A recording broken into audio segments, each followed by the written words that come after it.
Hello बच्चों, मैं Mansi Sharma mission ज्ञान से स्वागत करती हूँ आप सबका राजस्थान सरकार और वेदांता के CSR ई लर्निंग इनिशिएटिव में। हमारा जो चैप्टर है वो है फुटप्रिंट्स विदाउट फीट। आज हम करने वाले हैं इसके क्वेश्चन एंड आंसर्स का दूसरा भाग। ये आखिरी भाग है बच्चों, इसमें हम और क्वेश्चन आंसर्स डिस्कस करेंगे। चलो करते हैं इसकी शुरुआत। Why did Griffin become furious? Griffin furious क्यों हो गया था? Furious होना यानी अतिक्रुद्ध होना। क्यों हो गया था Griffin अतिक्रुद्ध? क्योंकि Griffin became furious because Mrs. Hall demanded, क्योंकि Mrs. Hall ने डिमांड की, ये जानना चाहा कि how he came out of an empty room, कि वो किस तरीके से खाली कमरे में आ गया, and how he entered a locked room, और किस तरीके से वो प्रवेश कर गया एक बंद कमरे में। Answer the following questions in 30 to 40 words each। तो अब जो सवाल आएंगे आपको 30 से 40 वर्ड्स के बीच में उसका उत्तर देना है, थोड़े से ज्यादा शब्दों में उसका उत्तर देना है। Why was the scientist wandering in the street?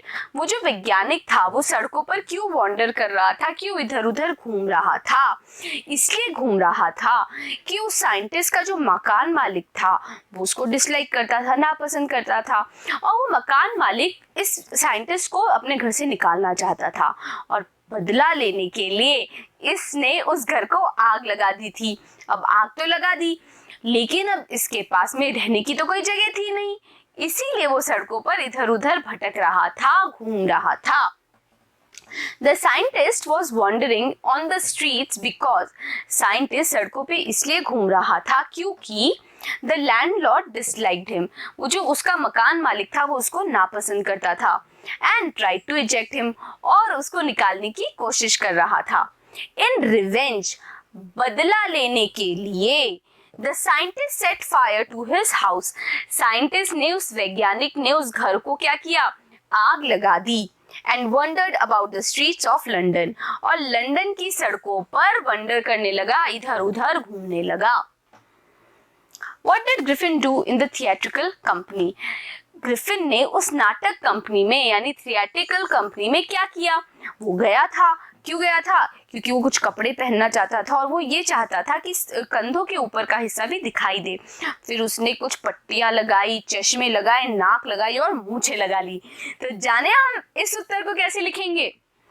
In the theatrical company he went upstairs, नाटक कंपनी में वो सीढ़ियों पर गया और मेकिंग हिमसेल्फ इनविजिबल, खुद को अदृश्य करके वो ऊपर सीढ़ियों पे चला गया। He came out wearing bandages, जब वो बाहर आया तो उसने पहनी हुई थी बैंडेजेस, पट्टियां अपने फोरहेड पर, फोरहेड यानी माथे पर। डार्क ग्लासेस, गहरे रंग के चश्मे पहने थे। बिग बुशी साइड विस्कर्स, और उसने बहुत मोटी बड़ी बड़ी क्या लगाई हुई थी, मूछें लगाई हुई थी। एंड अ लार्ज हैट, और एक बहुत बड़ी हैट पहनी हुई थी। He attacked the shopkeeper and robbed him of all the money. उसने शॉपकीपर को यानी कि उस दुकानदार को क्या किया, उस दुकानदार पे अटैक किया, हमला किया और रॉब कर लिया, लूट लिए उसके सारे पैसे। Why did Griffin leave London? Griffin ने लंदन क्यों छोड़ दिया? इसलिए छोड़ दिया कि उसको कभी भी क्या करा जा सकता था, अरेस्ट किया जा सकता था, यानी गिरफ्तार किया जा सकता था और जेल में डाला जा सकता था, और वो ऐसा नहीं चाहता था, वो बचना चाहता था। अब अरेस्ट क्यों करना चाहते थे लोग उसको? क्योंकि उसने एक दुकानदार के ऊपर आक्रमण किया था और उसको लूट लिया था।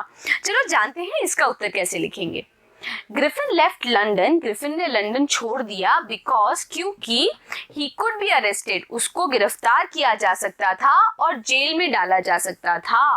For stealing and robbing a London shopkeeper, क्योंकि उसने स्टील कर लिया था, चुरा लिए थे, लूट लिए था लंदन के शॉपकीपर को, लंदन के एक दुकानदार को।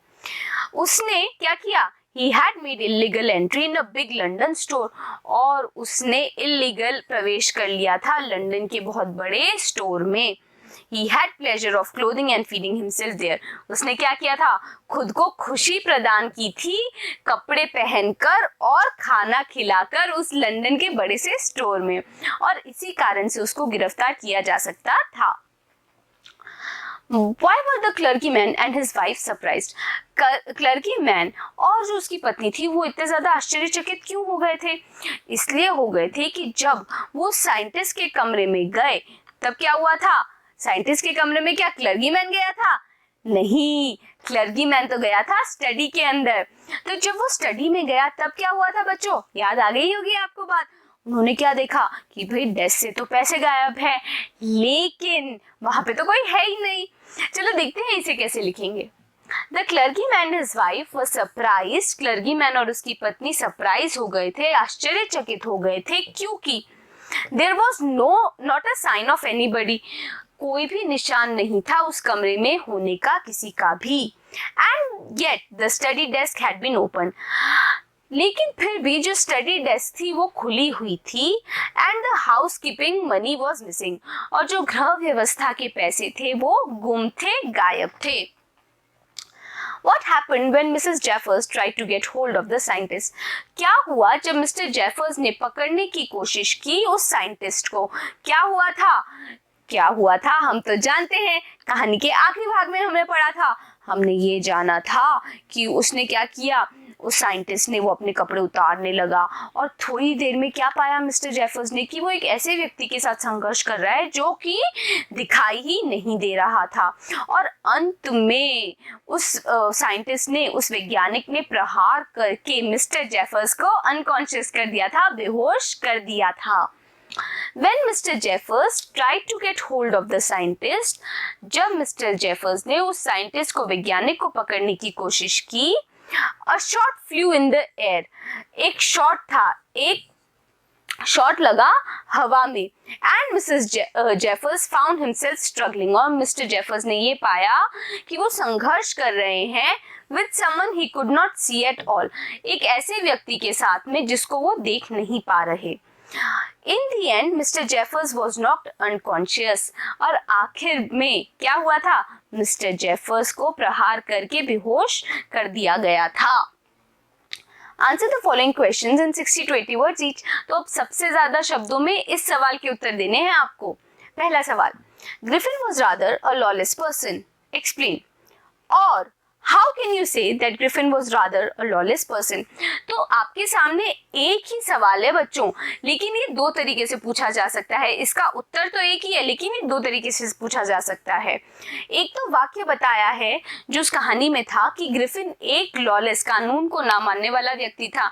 इस बात को आपको थोड़ा सा इस बात का एक्सप्लेनेशन देना है, विवरण देना है। और दूसरा सवाल जिसका उत्तर यही है वो क्या है कि आप किस तरीके से बोल सकते हैं कि ग्रिफिन एक कानून को ना मानने वाला व्यक्ति था। कैसे बोल सकते हैं हम? क्योंकि ग्रिफिन ने क्या किया था, कुछ दवाइयां खा ली थी और वो अदृश्य हो गया था। उसने बदला लेने के लिए अपने मकान मालिक का क्या कर दिया था, घर जला दिया था। फिर उसने लंदन के बड़े से स्टोर में प्रवेश कर लिया, उसने कपड़े पहने, खाना खाया, और क्या हुआ, जब उसको लगा कि असिस्टेंट आ रहे हैं तो वो भाग निकला। और आखिर में और कैसे पता चला हमें, उसने जो दुकानदार था उसके ऊपर प्रहार कर कर उसको लूट लिया था, जितने भी पैसे उस दुकानदार के पास थे। और क्या किया, उसने पादरी के भी तो पैसे लूटे थे।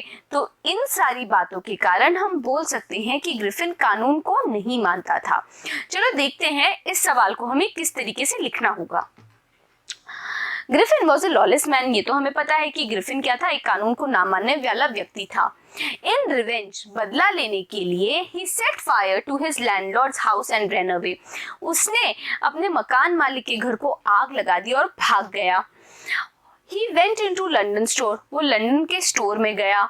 He took warm clothes and food free of charge, बिना पैसे दिए उसने वहां पे कपड़े भी ले लिए और खाना भी खा लिया।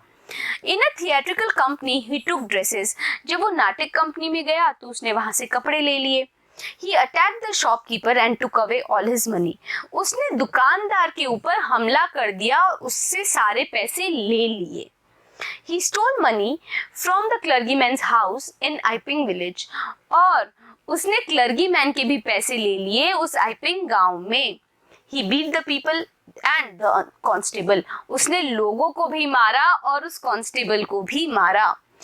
These incidents prove that Griffin was rather a lawless person. और इन्हीं सारे इंसिडेंट्स के कारण, इन्हीं सारी घटनाओं के कारण हम बोल सकते हैं कि ग्रिफिन एक लॉलेस, कानून को ना मानने वाला व्यक्ति था. What incident took place in the village of Epping when Griffin stayed there? तो क्या घटना हुई थी जब ग्रिफिन रह रहा था उस इपिंग गांव में? बहुत सारी घटनाएं हुई थी. क्लर्गी मैन को, एक पादरी को और उसकी पत्नी को सुनाई दे रही थी कुछ आवाजें एक स्टडी रूम से. जब वो वहां गए तो उन्होंने क्या देखा कि जो गृह व्यवस्था के जो पैसे हैं वो चुरा लिए गए हैं, पर वहां पे कोई है ही नहीं. और ये हुआ था कि मिसेस हॉल का जो फर्नीचर था वो अचानक से जिंदा हो गया था. जो हैट थी वो उड़ के उनके मुंह पे आके लगी थी और चेयर ने तो उनको धक्का देके कमरे के बाहर ही निकाल दिया था. इसका उत्तर हमें ऐसे लिखना है, a curious incident took place in the village of Iping. एक बहुत ही रोचक घटना हुई थी. कहाँ पर? विलेज, उस गांव में, इपिंग गांव में. व्हेन ग्रिफिन स्टेड देयर, जब ग्रिफिन वहां रह रहा था. Very early in the morning, a clergyman and his wife heard the chink of money being taken from the desk in the study.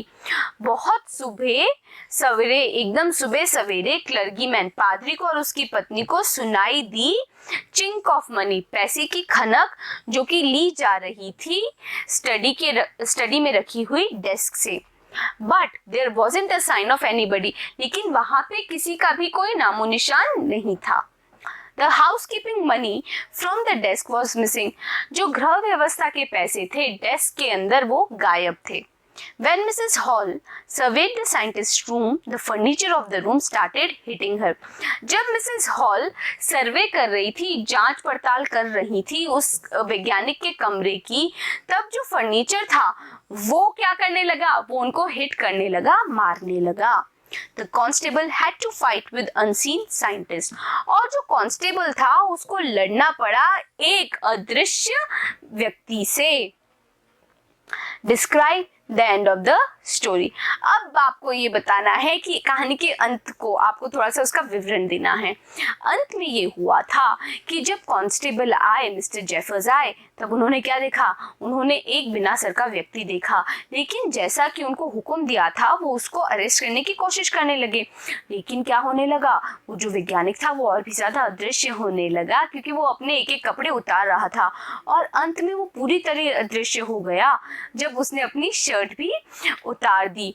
और ये हुआ था कि लोग उसको पकड़ने की कोशिश कर रहे थे, लेकिन उनको कहीं से ऐसा लग रहा था कि उनको एक ब्लो पड़ रहा हो, एक मार पड़ रही हो. और अंत में आक्रमण कर कर और जोर से प्रहार कर कर उस साइंटिस्ट ने मिस्टर जेफर्स को बेहोश कर दिया था और खुद को छुड़वा लिया था, मुक्त हो गया था और भाग गया था. In the end of the story, कहानी के अंत में, the village constable was secretly sent for. जो गांव का जो कांस्टेबल था उसको सीक्रेटली, गुप्त रूप से बुलवाया गया. The constable was surprised to see that he was arresting a headless man. वो जो कांस्टेबल था वो बहुत ज्यादा आश्चर्यचकित हो गया था ये देखकर कि उसको अरेस्ट करना है, गिरफ्तार करना है एक बिना सर वाले व्यक्ति को. The man was becoming more and more invisible. और वो जो व्यक्ति था वो बन रहा था और भी ज्यादा अदृश्य. As the policeman tried to get hold of the man, जब वो पुलिस वाला कोशिश कर रहा था उस आदमी को पकड़ने की, तब एक शर्ट हवा में उछली and he found himself fighting with someone unseen.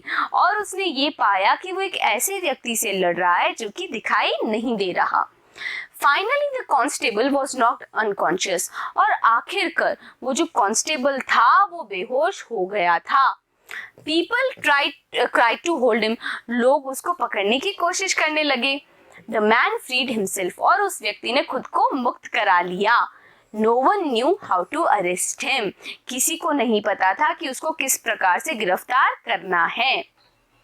तो ये थी हमारी कहानी फुटप्रिंट्स विदाउट फीट की. अब मिलेंगे अगली कहानी के साथ. बने रहिएगा आप लोग मेरे साथ.